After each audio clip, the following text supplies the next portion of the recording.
सुप्रभात। गुरुवार की व्रत कथा क्यों करनी चाहिए, चलिए जानते हैं।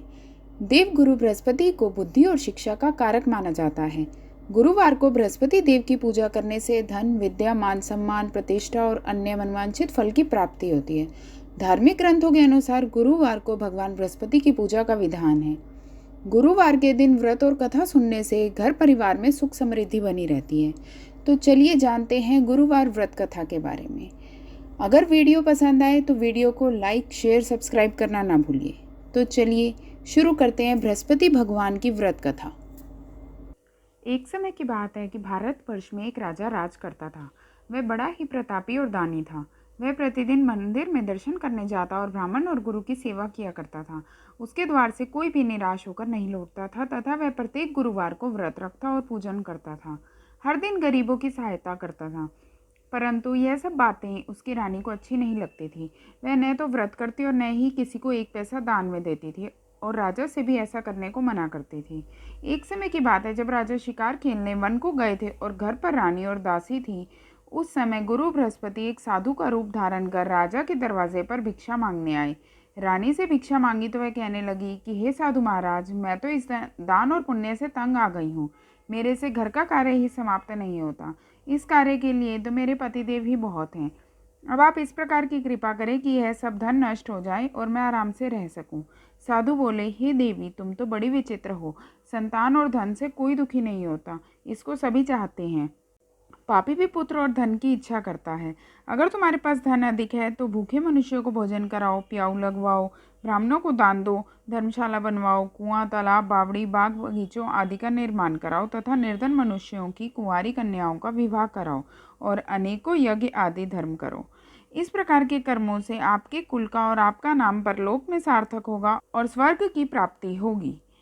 परंतु वह रानी इन बातों से खुश न हुई। वह बोली, हे साधु महाराज, मुझे ऐसे धन की भी आवश्यकता नहीं जिसको और मनुष्यों को दान दूं और जिसको रखने संभालने में ही मेरा सारा समय नष्ट हो जाए। साधु महाराज ने कहा, हे देवी, तुम्हारी ऐसी इच्छा है तो ऐसा ही होगा। मैं तुम्हें जैसा बताता हूँ तुम वैसा ही करना। बृहस्पतिवार के दिन घर को गोबर से लीपना, अपने केशों को धोना, केशों को धोते समय स्नान करना, राजा से कहना वह हजामत बनवाए, भोजन में मांस मदिरा खाना, कपड़ा धोबी के यहाँ धुलने को डालना। इस प्रकार 7 बृहस्पतिवार करने से तुम्हारा सब धन नष्ट हो जाएगा। यह कहकर वह साधु महाराज वहाँ से अंतर्ध्यान हो गए। रानी ने साधु के कहने के अनुसार वैसा ही किया। 3 बृहस्पतिवार ही बीते थे कि उसकी समस्त धन संपत्ति नष्ट हो गई और भोजन के लिए दोनों समय परिवार तरसने लगा तथा संसारिक भोगों से दुखी रहने लगा। तब वह राजा रानी से कहने लगा कि हे रानी, तुम यहाँ पर रहो, मैं दूसरे देश को जाऊँ, क्योंकि यहाँ पर मुझे सभी मनुष्य जानते हैं, इसलिए कोई कार्य भी नहीं कर सकता। देश चोरी परदेश भिक्षा बराबर है। ऐसा कहकर राजा परदेश चला गया। वहाँ जंगल में जाता और लकड़ी काट कर लाता और शहर में बेचता। इस तरह जीवन व्यतीत करने लगा। इधर राजा के बिना रानी और दासी दुखी रहने लगी। किसी दिन भोजन मिलता और किसी दिन जल पीकर रह जाती। एक समय रानी और दासी को 7 दिन बिना भोजन के व्यतीत हो गए। तो रानी ने अपनी दासी से कहा, हे दासी, यहाँ पास ही के नगर में मेरी बहन रहती है। वह बड़ी धनवान है।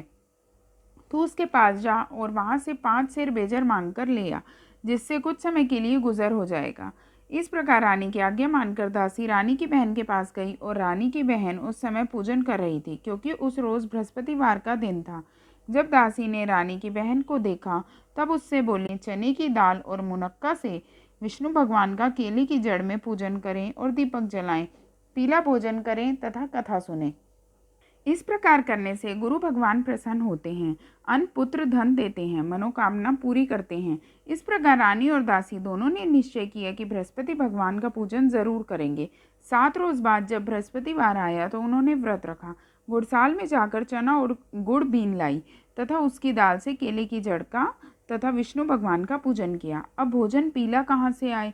दोनों बड़ी दुखी हुई, परंतु उन्होंने व्रत किया था। इस प्रकार गुरु भगवान प्रसन्न थे। 2 थालों में सुंदर पीला भोजन लेकर आए और दासी को देकर बोले, हे दासी, यह तुम्हारे और रानी के लिए भोजन है, तुम दोनों भोजन कर लेना।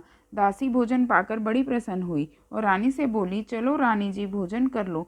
रानी को इस विषय में कुछ पता नहीं था, इसलिए वह दासी से बोली, तू ही भोजन कर, क्योंकि तू व्यर्थ में हमारी हंसी उड़ाती है। दासी बोली कि एक महात्मा भोजन दे गया है। रानी कहने लगी, वह भोजन तेरे लिए ही दे गया है, तू ही भोजन कर। दासी ने कहा, वह महात्मा हम दोनों को 2 थालों में भोजन दे गया है, इसलिए हम और तुम दोनों साथ साथ भोजन करेंगे। इस प्रकार रानी और बांदी दोनों ने गुरु भगवान को नमस्कार कर भोजन प्रारंभ किया तथा अब वे प्रत्येक बृहस्पतिवार को गुरु भगवान का व्रत और विष्णु भगवान का पूजन करने लगी। बृहस्पति भगवान की कृपा से रानी और दासी के पास धन हो गया। रानी फिर इसी प्रकार आलस्य करने लगी। तब दासी बोली, देखो रानी, तुम पहले इसी प्रकार आलस्य करती थी और तुम्हें धन रखने में कष्ट होता था, इस कारण सभी धन नष्ट हो गया। अब गुरु भगवान की कृपा से धन मिला है, हमें दान पुण्य करना चाहिए। दान में भूखे मनुष्यों को भोजन कराओ, प्याऊ लगवाओ, ब्राह्मणों को दान दो, कुआं, तालाब, बावड़ी आदि का निर्माण करवाओ, मंदिर और पाठशाला बनवाकर दान दो, कुंवारी कन्याओं का विवाह करवाओ। धन को शुभ कार्यों में खर्च करो, जिससे तुम्हारे कुल का यश बढ़े और स्वर्ग प्राप्त हो और पितृ प्रसन्न हो। तब रानी ने इसी प्रकार के कर्म करने प्रारंभ कर दिए तो काफ़ी यश फैलने लगा। एक दिन रानी और दासी विचार करने लगी कि ना जाने हमारे राजा किस दशा में होंगे, उनकी कोई खोज खबर नहीं है। गुरु भगवान से उन्होंने प्रार्थना की तो एक दिन भगवान ने रात्रि में राजा से स्वप्न में कहा, हे राजन, उठ, तेरी रानी तुझको याद करती है, अपने देश को चला जा। राजा प्रातःकाल उठा और विचार करने लगा कि स्त्री खाने और पहनने की ही साथी होती है, पर भगवान की आज्ञा मानकर वह अपने नगर के लिए चलने को तैयार हुआ। इससे पूर्व जब राजा प्रदेश चला गया था तो प्रदेश में दुखी रहने लगा। प्रतिदिन जंगल में से लकड़ी बीन कर लाता और उन्हें शहर में बेचकर अपने दुखी जीवन को बड़ी कठिनता से व्यतीत करता था। एक दिन राजा दुखी हो अपनी पुरानी बातों को याद करके रोने लगा। तब उस जंगल में बृहस्पति देव एक साधु का रूप धारण कर आए और राजा के पास आकर बोले, हे लक्कड़हारे, तुम इस सुनसान जंगल में किस चिंता में बैठे हो, मुझको बतलाओ। यह सुनकर राजा के नेत्रों में जल भर आया और साधु की वंदना कर बोला, हे प्रभु, आप सब कुछ जानने वाले हो। इतना कहकर साधु को अपनी कहानी सुना दी। महात्मा दयालु होते हैं। वे राजा से बोले, हे राजन, तुम्हारी स्त्री ने बृहस्पति देव का अपमान किया था, जिस कारण तुम्हारी यह दशा हुई। अब तुम किसी प्रकार की चिंता मत करो, भगवान तुम्हें पहले से अधिक धन देंगे। देखो, तुम्हारी स्त्री ने बृहस्पतिवार का व्रत प्रारंभ कर दिया है और तुम मेरा कहना मानकर बृहस्पतिवार का व्रत करके चने की दाल व गुड़ को जल के लोटे में डालकर केले का पूजन करो। फिर कथा कहो और सुनो, भगवान तुम्हारी सारी मनोकामनाओं को पूरा करेंगे। साधु को प्रसन्न देखकर राजा बोला, हे प्रभु, मुझे लकड़ी बेचकर इतना पैसा नहीं मिलता जिससे भोजन करने के उपरांत कुछ बचा सकूं। मैंने रात्रि में अपनी रानी को व्याकुल देखा है। मेरे पास कुछ भी नहीं है जिससे उसकी खोज खबर मंगा सकूं, और फिर मैं बृहस्पति देव की कौन सी कथा कहूँ यह भी मुझको मालूम नहीं है। साधु ने कहा, हे राजन, तुम किसी बात की चिंता मत करो। बृहस्पतिवार के दिन रोजाना की तरह लकड़ियाँ लेकर शहर को जाओ। तुमको रोज से दुगना धन प्राप्त होगा, जिससे तुम भली भांति भोजन कर लोगे और बृहस्पति देव की पूजा का सामान भी आ जाएगा। बृहस्पतिवार की कहानी इस प्रकार से है। प्राचीन काल में एक ब्राह्मण था। वह बहुत ही निर्धन था। उसके कोई संतान नहीं थी। वह नित्य पूजा पाठ करता और उसकी स्त्री बहुत मलिनता के साथ रहती थी। वह न तो स्नान करती और न ही किसी देवता का पूजन करती थी। प्रातःकाल उठते ही सर्वप्रथम भोजन करती और बाद में कोई अन्य कार्य करती थी। इससे ब्राह्मण देवता बड़े दुखी थे। बेचारे बहुत कुछ कहते थे, परंतु उसका कोई परिणाम न निकलता। भगवान की कृपा से ब्राह्मण की स्त्री की कन्या रूपी रत्न पैदा हुई और वह कन्या अपने पिता के घर में बड़ी होने लगी। वह बालिका प्रातः स्नान करके विष्णु भगवान का जाप करने लगी, बृहस्पतिवार का व्रत करने लगी और अपने पूजा पाठ को समाप्त करके स्कूल जाती और अपनी मुट्ठी में जौ भरकर ले जाती और पाठशाला जाने के मार्ग में डालती जाती। वही जो स्वर्ण के हो जाते तो लौटते समय उनको बीन कर घर ले आती थी। एक दिन वह बालिका सूप में सोने के जौ को फटक कर साफ कर रही थी तो उसकी माँ ने देख लिया और कहा, हे बेटी, सोने के जौ को फटकने के लिए सोने का सूप होना चाहिए। दूसरे दिन बृहस्पतिवार था। इस कन्या ने व्रत रखा था और बृहस्पति देव से प्रार्थना करके कहा, हे प्रभु, यदि मैंने आपकी पूजा सच्चे मन से की हो तो मेरे लिए सोने का सूप दे दो। बृहस्पति देव ने उसकी प्रार्थना स्वीकार कर ली। रोजाना की तरह वह कन्या जौ फैलाती हुई स्कूल को गई और जब लौटकर जौ बीन रही थी तो बृहस्पति देव की कृपा से रास्ते में सोने का सूप मिला। उसे वह घर ले आई और उससे जौ साफ करने लगी, परंतु उसकी माँ का वही ढंग रहा। एक दिन की बात है, वह कन्या सोने के सूप से जौ साफ कर रही थी। उस समय उस शहर का राजपुत्र वहां से होकर निकला। इस कन्या के रूप और कार्य को देखकर मोहित हो गया और अपने घर आकर भोजन और जल त्याग कर उदास होकर लेट गया। राजा को जब इस बात का पता लगा तो अपने मंत्रियों के साथ अपने पुत्र के पास गए और बोले, हे पुत्र, तुम्हें किस बात का कष्ट है? किसी ने तुम्हारा अपमान किया है अथवा कोई और कारण है? सो कहो, मैं वही कार्य करूंगा जिससे तुम्हें प्रसन्नता हो। राजकुमार ने अपने पिता की बातें सुनी तो वह अपने पिता से बोला, हे पिताजी, आपकी कृपा से मुझे किसी बात का दुख नहीं है, ना ही किसी ने मेरा अपमान किया है, परंतु मैं उस लड़की के साथ विवाह करना चाहता हूँ जो सोने के सूप में जौ साफ कर रही थी। यह सुन राजा आश्चर्य में पड़ गया और बोला, इस तरह की कन्या का पता तुम ही लगाओ, मैं उसके साथ तुम्हारा विवाह अवश्य करवा दूंगा। राजकुमार ने अपने पिता के वचन सुनने के पश्चात उस लड़की के घर का पता बतलाया। राजकुमार के बताए पते के अनुसार मंत्री उस लड़की के घर गए और ब्राह्मण कन्या का विवाह राजकुमार के साथ संपन्न हो गया। कन्या के घर से जाते ही पहले की भांति उस ब्राह्मण देवता के घर में गरीबी का निवास हो गया। अब भोजन के लिए अन्न बड़ी मुश्किल से मिलता था। एक दिन दुखी होकर ब्राह्मण देवता अपनी पुत्री के पास गए। बेटी ने पिता को दुखी देखकर अपनी माँ का समाचार पूछा। तब ब्राह्मण ने सभी हाल कह सुनाया। कन्या ने बहुत सा धन देकर अपने पिता को विदा किया। इस तरह ब्राह्मण का कुछ समय सुखपूर्वक व्यतीत हुआ। कुछ दिन बाद फिर वही हाल हो गया। ब्राह्मण अपनी कन्या के यहाँ गया और सभी हाल कहा तो लड़की बोली, हे पिताजी, आप माताजी को यहाँ पर ले आइए, मैं उन्हें यह विधि बता दूंगी जिससे आपकी गरीबी दूर हो जाएगी। वह ब्राह्मण देवता अपनी स्त्री को साथ लेकर बेटी के घर पहुंचा तो पुत्री अपनी माँ को समझाने लगी कि हे माँ, तुम प्रातःकाल उठकर प्रथम स्नान आदि करके विष्णु भगवान का पूजन करो तो सब दरिद्रता दूर हो जाएगी। परंतु उसकी माँ ने उसकी एक भी बात नहीं मानी और प्रातःकाल उठकर अपनी पुत्री और बच्चों का जूठन खा लेती थी।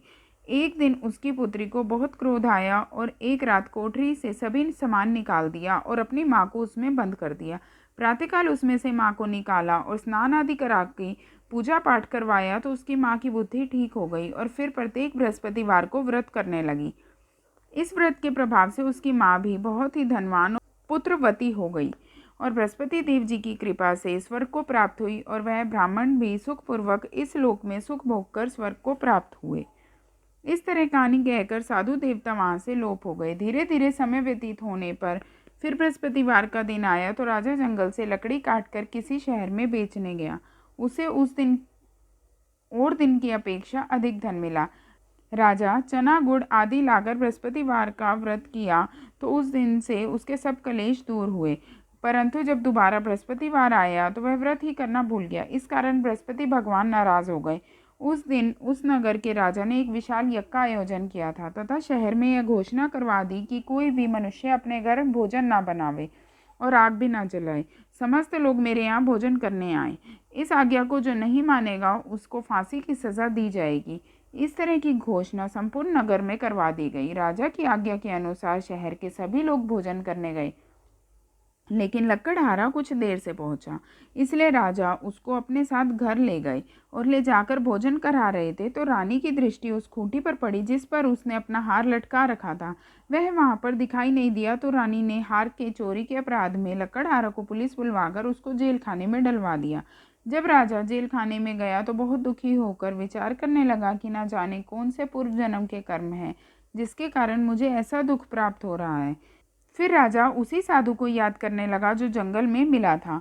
उसी समय तत्काल बृहस्पति देव साधु के रूप में प्रकट हो गए और उसकी दशा को देखकर कहने लगे, अरे मूर्ख, तूने बृहस्पति देवता की कथा नहीं की जिसको इस कारण तुझे दुख प्राप्त हुआ है। अब चिंता मत कर, बृहस्पतिवार के दिन जेल खाने के दरवाजे पर 4 पैसे पड़े मिलेंगे, उनसे तू बृहस्पति देव की पूजा करना, तेरे सभी कष्ट दूर हो जाएंगे। बृहस्पतिवार के रोज उसे 4 पैसे मिले। राजा ने उसी पैसे की सहायता से अपना व्रत और पूजन किया।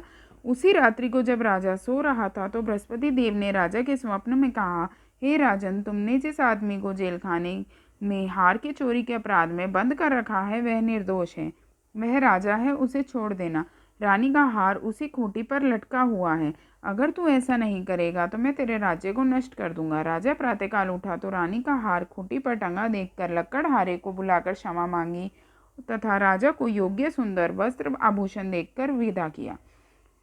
गुरुदेव की आज्ञा के अनुसार राजा अपने नगर को चल दिया। राजा जब नगर के निकट पहुंचा तो उसे बड़ा ही आश्चर्य हुआ। नगर में पहले से अधिक बाग, तालाब, कुएं, मंदिर और बहुत सी धर्मशाला आदि बने हुए थे।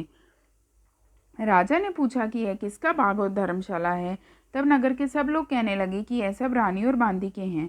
तो राजा को आश्चर्य हुआ और गुस्सा भी आया। जब रानी ने यह खबर सुनी कि राजा आ रहे हैं तो उसने बांदी से कहा कि हे दासी, देख राजा हमको कितनी बुरी हालत में छोड़ गए थे। वे हमारी ऐसी हालत देखकर लौट ना जाएं, इसलिए तू दरवाजे पर खड़ी हो जा।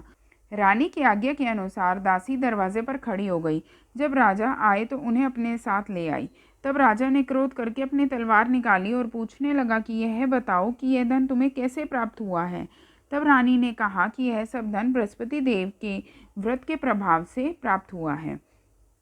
राजा ने निश्चय किया कि 7 रोज बाद में सभी बृहस्पति देव का पूजन करते हैं, परंतु मैं रोजाना दिन में 3 बार कहानी कहा करूंगा और रोज व्रत किया करूंगा। अब हर समय राजा के दुपट्टे में चने की दाल बंधी रहती और दिन में 3 बार कहानी कहता। एक रोज राजा ने विचार किया कि चलो अपनी बहन के यहाँ हो आए। इसी तरह निश्चय कर राजा घोड़े पर सवार हो अपनी बहन के यहाँ चलने लगा। मार्ग में उसने देखा कि कुछ आदमी एक मुर्दे को ले जा रहे हैं। उन्हें रोककर राजा कहने लगा, अरे भाइयों, मेरी बृहस्पतिवार की कथा सुन लो।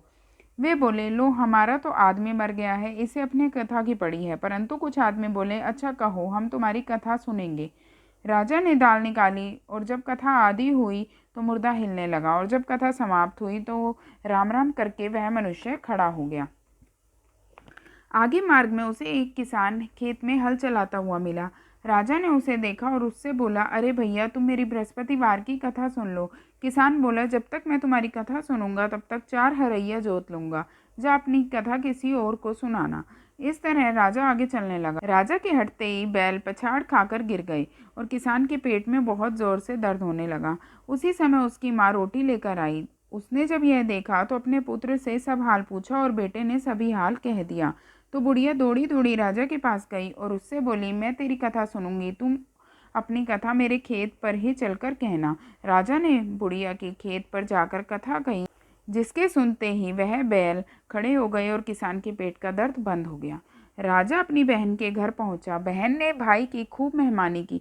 दूसरे रोज प्रातःकाल राजा जगा तो वह देखने लगा कि सब लोग भोजन कर रहे हैं। राजा ने अपनी बहन से कहा कि ऐसा कोई मनुष्य है जिसने भोजन नहीं किया हो और मेरी बृहस्पतिवार की कथा सुन ले। बहन बोली, हे भैया, यह देश ऐसा ही है। पहले यहाँ लोग भोजन करते हैं और बाद में अन्य काम करते हैं। अगर कोई पड़ोस में हो तो देख आऊं। वह ऐसा कहकर देखने चली गई, परंतु उसे कोई ऐसा व्यक्ति नहीं मिला जिसने भोजन ना किया हो। इसलिए वह एक कुम्हार के घर गई जिसका लड़का बीमार था। उसे मालूम हुआ कि उनके यहाँ 3 रोज से किसी ने भोजन नहीं किया है। रानी ने अपने भाई की कथा सुनने के लिए कुम्हार से कहा तो वह तैयार हो गया। राजा ने जाकर बृहस्पतिवार की कथा कही, जिसको सुनकर उसका लड़का ठीक हो गया। अब तो राजा की प्रशंसा होने लगी। एक दिन राजा ने अपनी बहन से कहा, हे बहन, हम अपने घर को जाएंगे, तुम भी तैयार हो जाओ। राजा की बहन ने अपनी सास से कहा तो सास बोली, हाँ चली जा, परंतु अपने लड़कों को मत ले जाना, क्योंकि तेरे भाई की कोई औलाद नहीं है। बहन ने अपने भाई से कहा, हे भैया, मैं तो चलूंगी मगर कोई बालक नहीं जाएगा। राजा बोला, जब कोई बालक नहीं जाएगा तो तुम जाकर क्या करोगी। बड़ी दुखी मन से राजा अपने नगर को लौट आया। राजा ने अपनी रानी से कहा, हम निर्वंशी राजा हैं, हमारा मुंह देखने का धर्म नहीं है और कुछ भोजन आदि नहीं किया। रानी बोली, हे नाथ, जब बृहस्पति देव ने हमें सब कुछ दिया तो औलाद भी अवश्य देंगे। उसी रात बृहस्पति देव ने राजा को स्वप्न में कहा, हे राजन, उठ, सभी सोच को त्याग दे, तेरी रानी गर्भ से है। राजा को यह बात सुनकर बहुत खुशी हुई। 9वें महीने में रानी के गर्भ से एक सुंदर पुत्र प्राप्त हुआ। तब राजा बोला, हे रानी, स्त्री बिना भोजन के रह सकती है, बिना कहीं नहीं रह सकती। जब मेरी बहन आए तो तुम उससे कुछ मत कहना। रानी ने सुनकर हाँ कर दी। जब राजा की बहन ने शुभ समाचार सुना तो वह बहुत खुश हुई और बधाई लेकर अपने भाई के घर आई। तब रानी ने कहा, घोड़ा चढ़कर तो नहीं आई, गधा चढ़ी आई। राजा की बहन बोली, भाभी, मैं इस प्रकार न कहती तो तुम्हें औलाद कैसे मिलती। बृहस्पति देव ऐसे ही हैं, जैसी जिसके मन में कामनाएं हैं सभी को पूर्ण करते हैं। जो सद्भावना पूर्वक बृहस्पतिवार का व्रत करता है एवं कथा पढ़ता है, सुनता है और दूसरों को सुनाता है, बृहस्पति देव उनकी सभी मनोकामनाएं पूर्ण करते हैं। भगवान बृहस्पति देव उनकी सदैव रक्षा करते हैं। संसार में जो भगवान बृहस्पति देव जी का पूजन व्रत सच्चे हृदय से करता है, उनकी समस्त मनोकामनाएं पूर्ण होती हैं। जैसी सच्ची भावना से रानी और राजा ने बृहस्पति देव की कथा का गुणगान किया तो उनकी सभी इच्छाएं बृहस्पति देव जी ने पूरी की। इसलिए सबको कथा सुनने के बाद प्रसाद लेकर जाना चाहिए और हृदय से मनन करते हुए जयकारा बोलना चाहिए, जय बृहस्पति देव। इति श्री बृहस्पतिवार व्रत कथा।